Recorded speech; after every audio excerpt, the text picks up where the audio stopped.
తల్లి తెలంగాణ దేవత సోనియమ్మ గారు తెలంగాణ ఇచ్చి 9.5 సంవత్సరాలలో తెలంగాణ ఆత్మగౌరవం కోసం తెలంగాణ ప్రతి ఇంటికి తాగునీరు, సాగునీరు, విద్య, ఆరోగ్య భద్రత, తెలంగాణ ఆత్మగౌరవం పెరిగే విధంగా బతకాలని చెప్పి ఆనాడు తల్లి సోనియమ్మ తెలంగాణ ఇస్తే 9.5 సంవత్సరాలలో తెలంగాణ ఆ రోజు కాంగ్రెస్ పార్టీ మిగులు బడ్జెట్తో ఇస్తే తెలంగాణ ప్రభుత్వం వచ్చిన తర్వాత లక్షలాది రూపాయల అప్పులు చేసి తెలంగాణ భారం చేసి బంగారు తెలంగాణ అంటూ దీన్ని అప్పుల తెలంగాణగా మార్చినందుకు మళ్ళీ సోనియా గాంధీ గారు వచ్చి భరోసా ఇవ్వడం జరిగింది.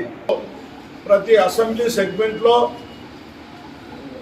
ఢిల్లీ నుంచి వచ్చిన నాయకులందరినీ కూడా ప్రతి అసెంబ్లీకి పోయి సోనియా గాంధీ గారు ఇచ్చిన 6 వీటిని గ్రామాలలోకి వెళ్ళి ప్రతి పౌరునికి, ప్రతి అక్కకో, ప్రతి చెల్లెకో, ప్రతి తమ్మునికి, ప్రతి ఇంటికి వెళ్ళి చెప్పాల్సిన బాధ్యత చెప్పారు. కాబట్టి దీపాదాస్ మున్షి గారు ఎక్స్ మినిస్టర్ గారు, వారు సిడబ్ల్యూసి మెంబర్, వారు కాంగ్రెస్ పార్టీలో చరిత్రగల లీడర్, వారు ఇక్కడ తెలంగాణకు ఇన్ఛార్జిగా ఉండి సీనియర్ నాయకురాలు, తెలంగాణ ఇన్ఛార్జి. గత 2 నెలల నుంచి ఈ తెలంగాణ ప్రాంతంలో ప్రతి అసెంబ్లీ సెగ్మెంట్లో తెలంగాణ ఓడించడానికి, కాంగ్రెస్ ప్రభుత్వం రావడానికి అహర్నిశలు వాళ్ళు కృషి చేస్తూ ఇలా మహేశ్వరం కాన్స్టిట్యున్సీకి వాళ్ళు వచ్చి సోనియమ్మ ఇచ్చిన ఏవైతే 6 విషయాలను చెప్పడానికి రావడం జరిగింది. నిజంగా ఈ మహేశ్వరం కాన్స్టిట్యున్సీ ముందు నుంచి కూడా కాంగ్రెస్ ప్రాంతము, కాంగ్రెస్ గెలిచే సీట్ ఇది. మేడం రావడం వల్ల మళ్ళీ కాంగ్రెస్లో ఉత్తేజం రావడం జరిగింది.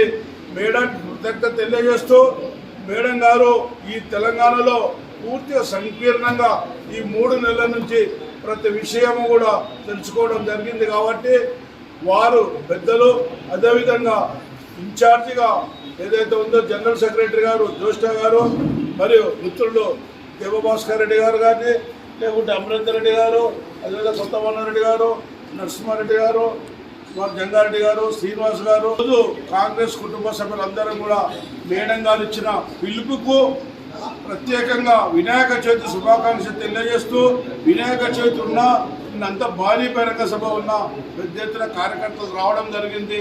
మేడం గారికి ఘన స్వాగతం తెలియజేయడం జరిగింది.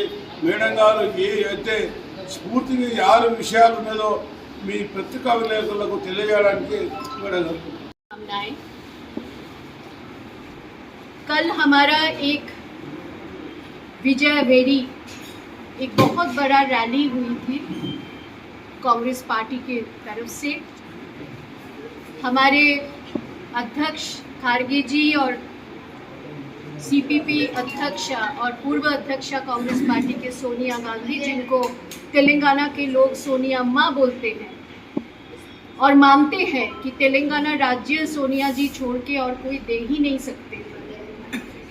ऐसे भरोसेदार सोनिया गांधी भी उस मीटिंग में हाजिर थी, राहुल गांधी भी मौजूद थे और हमारे तेलंगाना के सारे leaders, PCC president Revanth Reddy, CLP leader Bhatti ji, Uttam Reddy ji ex PCC president, सभी लोग मौजूद थे।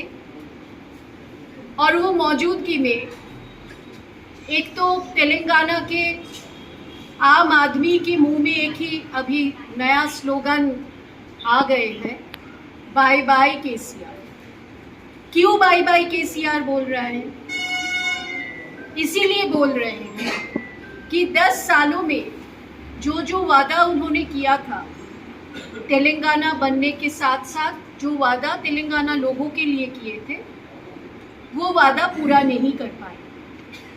हम लोग अगर चार्जशीट को लेके बैठते हैं तो पहले हम कहेंगे जी यहाँ पे जो बेरोजगारी,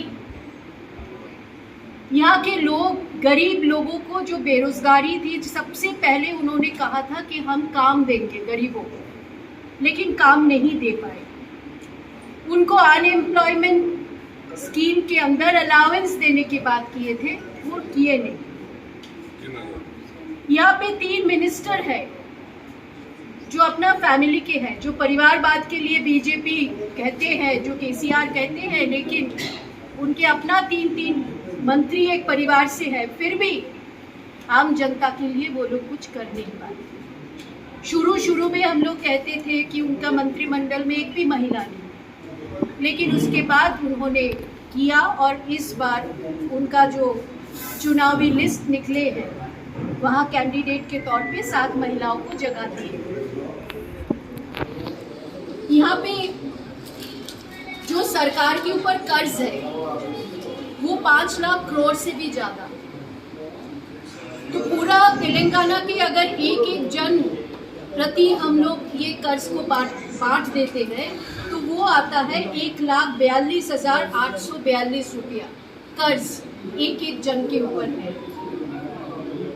यहाँ पे बहुत सारे आरटीआई डाले हैं यहाँ के लोगों ने, एनजीओ ने डाले हैं, एक्टिविस्ट ने डाले हैं, और वो आरटीआई का जो रिपोर्ट के हिसाब से सरकार की तरफ से जो खबर हमने मिले हैं वो गवर्नमेंट खुद ही खबर देते हैं कि यहाँ पे बहुत सारे काम में बहुत सारे जो स्कीम है वो स्कीम के लिए जो पैसा सेंट्रल गवर्नमेंट से आया था वो स्कीम को डाइवर्ट किया गया ताकि एक स्कीम का पैसा दूसरी स्कीम में खर्चा हुआ या तो खर्चा नहीं हुआ। डाइवर्ट करने का मतलब आप लोग सब समझते हो कि वो कहीं और चला गया, उसका हिसाब अभी तक नहीं आया।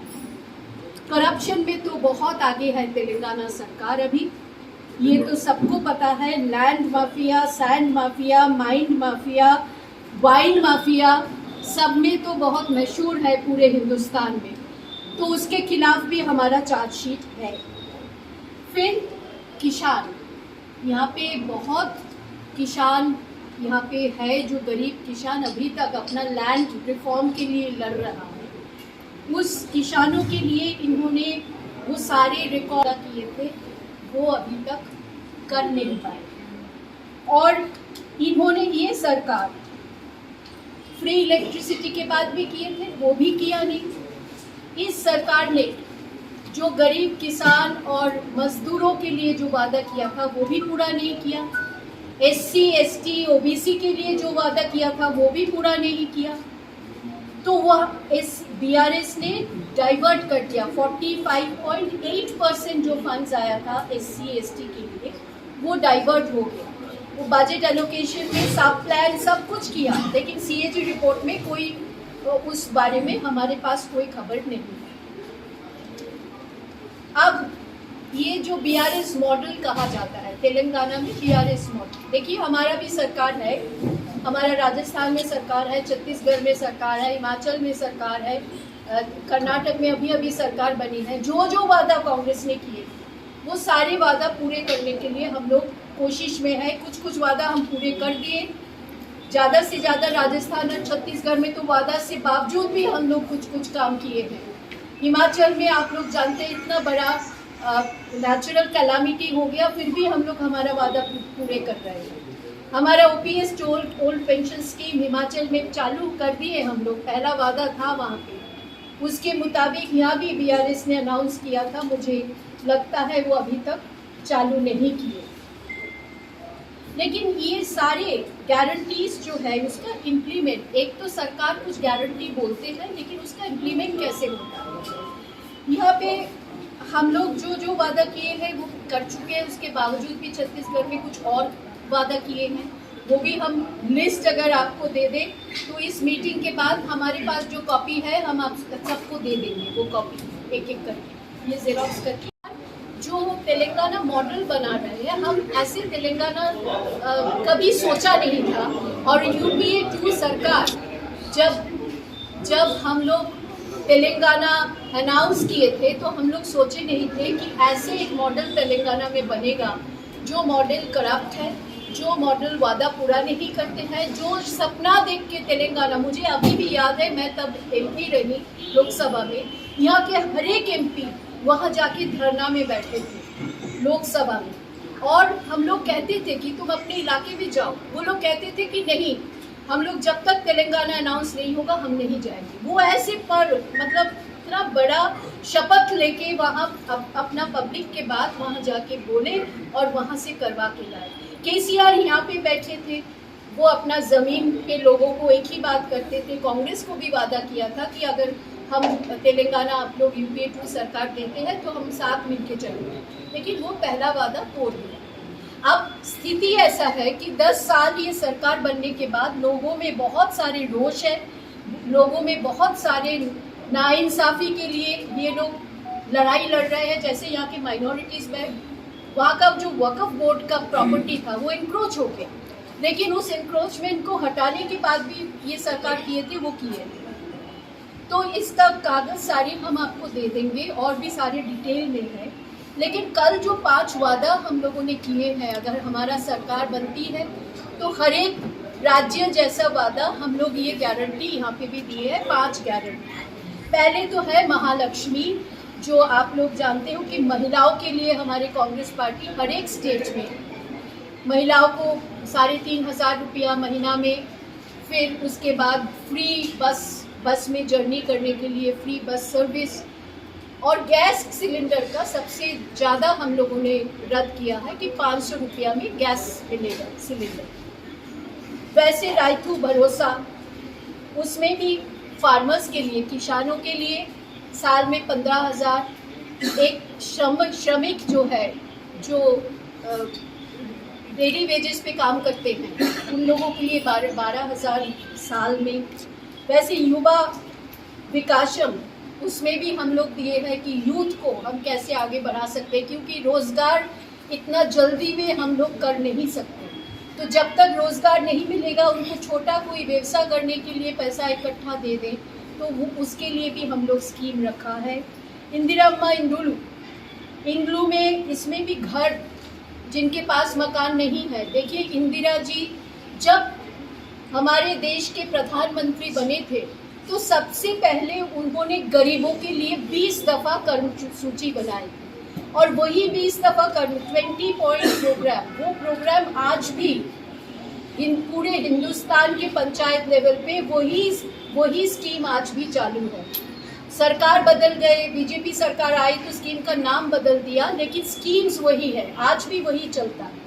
वैसे ही हम लोग गरीब किसानों को, या जिनके पास ज़मीन नहीं है, जिनके पास मकान नहीं है, उनको ज़मीन उसके साथ मकान बनाने के लिए पैसा, ये भी हम लोग दिए हैं।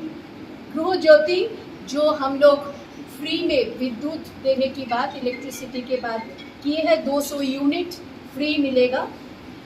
और चौथा, ये इसमें भी हम लोग जो एल्डरली लोग हैं, इन लोगों को हर परिवार में एक जन को पैसा मिलेगा, ताकि परिवार को आगे से आराम से वो कर पाए।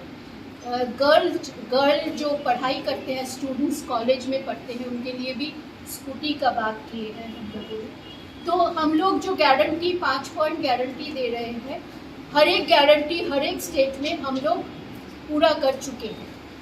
तो इस बार तेलंगाना की बारी है, और हमें लग रहा है कि तेलंगाना के लोग आने वाला दिन में इस बार चुनेंगे कांग्रेस को, क्योंकि बीआरएस सरकार के ऊपर भरोसा चला गया। और हम लोग जो एकता दिखाते हुए तेलंगाना के आम जनता के लिए जो स्कीम्स लाए हैं, जो काम करना चाहते हैं तेलंगाना को आगे बढ़ाने के लिए। देखिए, तेलंगाना में एक कॉमन चीज़ है, जो बंगाल का जंगल एरिया है, जंगल महल जिसको हम कहते हैं, वहाँ से शुरू करके झारखंड होते हुए, उड़ीसा होते हुए, आंध्रा होते हुए तेलंगाना में वो एरिया ख़त्म होता है, जो जंगल एरिया है। उस जंगल का एक तरफ तो जंगल का जो कैसे मान रखा जाए, जंगल में रहने वालों को, जो अभी भी हम लोग बोलते हैं एक्सट्रीमिस्ट, अब तो कम हो गया, लेकिन यहाँ पे भी है। क्यों है? क्योंकि डिप्रेशन है, ऑपरेशन है, इन लोगों के ऊपर बहुत नाइंसाफ़ी किया गया। तो यहाँ पे जो माइन एरिया है, वहाँ भी लोग बहुत गुस्से में हैं, क्योंकि उस एरिया में जो श्रमिक को जो काम देने वाला बात था वो हुआ नहीं। और कॉरपोरेट को दे दिया, सो कॉरपोरेट अपना हिसाब से वहाँ चलाता। तो इस सरकार के ऊपर गरीबों का जितना रोष है उतना ही रोष है जो मिडिल क्लास सोसाइटी है, जिनको हम कॉलेज प्रोफेसर्स बोलते हैं, प्रोफेशनल्स बोलते हैं, जो डॉक्टर, इंजीनियर, ये सब। तो ये हम ये देख चुके हैं कि तेलंगाना में हर एक कम्युनिटी के लोग, और खारगे जी और सोनिया जी का ये कहना है, हर एक कम्युनिटी के लोगों को आगे बढ़ाने के लिए, एक साथ चलने के लिए जो भी कार्यक्रम हमें बनाना है वो हम बनाएंगे। तो ये हमारा आज का कार्यक्रम था। हम लोग घर घर जाके पूरा एक मोहल्ले में हर एक घर पे जाके हम लोग वो 5 गारंटी अभी कर चुके हैं। अभी करके हम लोग डिस्ट्रीब्यूट करके आए हैं। लोग बहुत खुश हैं, लोग तैयार हैं। अब कब वोट होगा, वोट देने के लिए आप सबको धन्यवाद। आप जितने भी हमारे प्रेस साथी आए हैं सबको हम धन्यवाद देना चाहती हूँ। कल आप लोग ज़रूर वहाँ गए हुए थे, आप लोग देखे होंगे, लेकिन आप लोग भी हम लोगों को समर्थन दें ताकि जो RTI जो press right to information act था, वो एक्ट हम लोगों ने लाए थे UPA 1 सरकार में।